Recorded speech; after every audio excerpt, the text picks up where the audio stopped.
Picture this. You're sitting at a dealership. You've been there for 2 hours. The salesperson slides a sheet across the desk and says the magic words. It's only $767 a month, and something in your brain relaxes. $767 a month. That sounds okay. That sounds manageable. You sign. What you probably didn't calculate in that moment, what almost nobody does, is the full number, not the monthly payment, the total number. The price of the car, plus the interest over the life of the loan, plus the insurance that went up because the car is new, plus the fees buried in the financing paperwork. When you add it all up, you didn't buy a $40,000 car. You bought something closer to a $52,000 car. And the bank, the dealership, the lender, they already knew that. They've known it the whole time. The monthly payment framing wasn't designed to help you understand the deal. It was designed to help you stop thinking about it. First, let's look at what's actually happening at the national level. Americans currently owe $18.8 trillion in total consumer debt. That's trillion with a T. The average household carries $105,444 in debt across mortgages, auto loans, credit cards, and personal loans. Every single one of those debt balances has an interest rate attached to it. And that interest rate is not a fee you pay for the privilege of buying something. It is a wealth transfer. Money leaves your account every month and lands in the earnings report of a financial institution. Here's what that looks like at scale. In 2025, Americans paid $253 billion. That's $250 billion in credit card interest and fees alone. Not principal, not the money paying down debt, just the interest, just the cost of carrying the balance. And credit cards are only one piece. The total amount spent on interest across all consumer loans in 2025 was $971 billion. Nearly $1 trillion in a single year, paid by American households to American lenders. One study that looked at lifetime interest payments found that the average American will pay $649,000 in interest over the course of their life. That's a second mortgage they never signed up for. That's the price of a house in a lot of cities in this country, paid entirely to banks as interest on top of everything they already bought. This money does not disappear. It goes somewhere very specific. Credit card banks, according to recent analysis, earn an average return on assets of 6.2%. That is 5 to 6 times the typical bank return of 1.1%. The interest you pay on your credit card balance is one of the most profitable financial products in the history of capitalism. And when the Federal Reserve cut rates at the end of 2024, banks kept their card APRs high, growing their profit margins further, not shrinking them, growing them. You are not a customer of the credit card industry. You are the product. Now let's get specific, because the monthly payment trick is the engine of all of this. The average new car payment in America right now is $767 per month, according to Experian. The average used car payment is $522 per month. Those numbers have been climbing steadily for years. Here's what the dealership doesn't put on the sheet.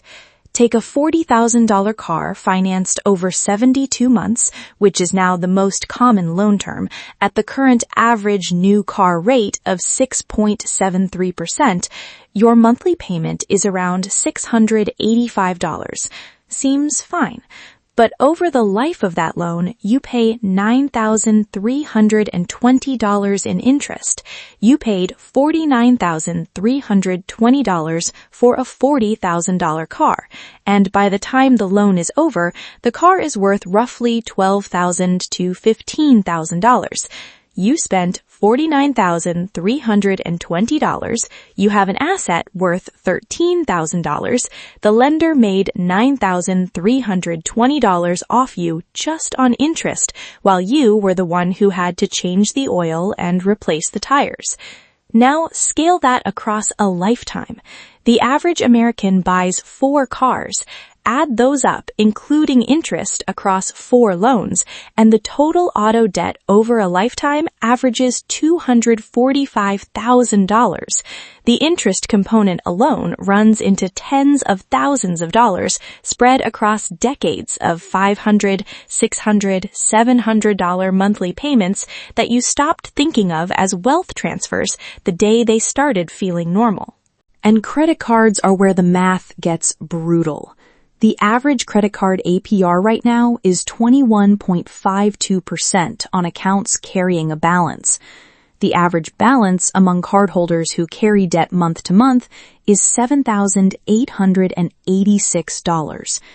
Here's what 21% interest does to $7,886 if you only make minimum payments.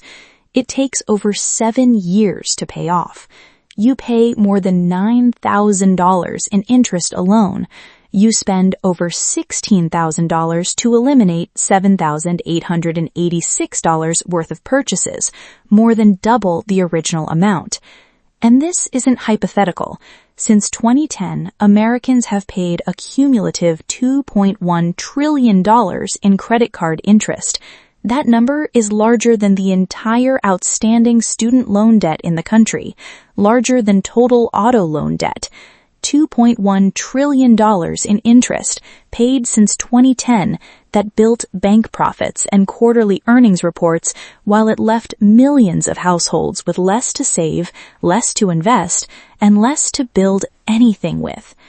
Here is the question worth sitting with. If you took the average monthly credit card interest payment, not the full payment, just the interest portion, and invested it instead, what would happen? The average revolving balance holder pays around $200 a month in credit card interest, based on current average balances and rates. $200 per month invested at 8% annual return over 30 years grows to approximately $298,000. $298,000. That's what carrying an average credit card balance costs you, not in direct payments, but in what those payments could have compounded into instead. So what do you actually do about this? Because the goal isn't to make you feel bad about every decision you've made with debt. Some debt makes sense. A mortgage on a house you can afford at a reasonable rate in a market where buying beats renting, that's a reasonable debt. A car loan at a low rate for reliable transportation you need for work, that can make sense too. The goal is to get you to stop thinking in monthly payments and start thinking in total cost, because the monthly payment frame is designed by people who profit from the gap between those two numbers. Here is the practical framework. Step 1. Always calculate the total cost, not the monthly payment. Before you finance anything, a car, a couch, a phone, a vacation, run the full math. Principal plus interest over the full loan term. That is the actual price of the thing you're buying. If you can't or won't do that math, that is a signal that the deal is structured specifically so you won't. Step 2. Attack high-interest debt using the avalanche method. List every debt you carry. Put them in order from highest interest rate to lowest. Put every extra dollar you can find toward the highest rate debt first while making minimum payments on everything else. When that one is gone, roll the full payment into the next one. At 21% APR, every dollar you don't pay off your credit card this month costs you 21 cents per year. That's a guaranteed 21% return on every dollar you throw at that balance. There is no index fund, no stock, no investment on earth that offers a guaranteed 21% return. Paying off high-interest debt is the best investment most people have access to, and almost nobody thinks about it that way. Step 3. Stop financing depreciating assets at high rates. A car loses value from the moment you drive it off the lot. Financing it at 6%, 9%, 11% interest means you are paying premium prices for something that is simultaneously declining in value. The average used car APR right now is 11.4%. That is expensive money for a thing that is becoming worth less every single month. The practical fix? Buy a used car you can afford without financing, or finance the smallest amount possible at the shortest term available. A $15,000 used car financed for 36 months at 6% costs you $1,390 in interest. That same $15,000 financed for 72 months at 11% costs you $5,740 in interest. Same car, $4,000 difference just from the terms of the loan. Step 4. Treat buy now, pay later like the credit card it actually is. BNPL services, Affirm, Klarna, Afterpay, have exploded in the last few years. They feel harmless because the payments are small and short-term, but missed payments trigger interest rates that can reach 36%, and the psychological effect is identical to the car payment problem. The small number makes the total invisible. If you're using BNPL regularly for things like groceries, clothing, or electronics, you're already in the monthly payment trap. You just can't see it as clearly. Step 5. When you eliminate a payment, redirect it immediately. This is the moment where most people lose. The car is paid off, the monthly payment disappears, and within a few months, the lifestyle has quietly absorbed those $600 to $700 into other spending, and nothing was built. The rule? The day a monthly payment ends, the same amount goes directly to savings or investments. Automate it the same day the last payment clears. Don't let it touch your checking account. The payment was already part of your budget. You already knew how to live without it. Keep living without it. Just redirect it to your own future instead of a lender's earnings report. Here's the bottom line. $971 billion in consumer interest paid in a single year. $649,000 in lifetime interest for the average American. $253 billion in credit card interest alone. These are not abstract numbers. They are the cumulative result of millions of people looking at a monthly payment and thinking, that seems okay. The payment felt manageable. The wealth transfer was invisible. And somewhere in a quarterly earnings call, an executive described exactly this outcome as a record year. You get to decide which side of that transaction you're on. Not by never borrowing money again, but by never letting a monthly payment be the last number you look at. If this landed differently than you expected, hit subscribe and drop a comment below. What's the monthly payment you have right now that you've never actually added up to the total cost? I read every single one.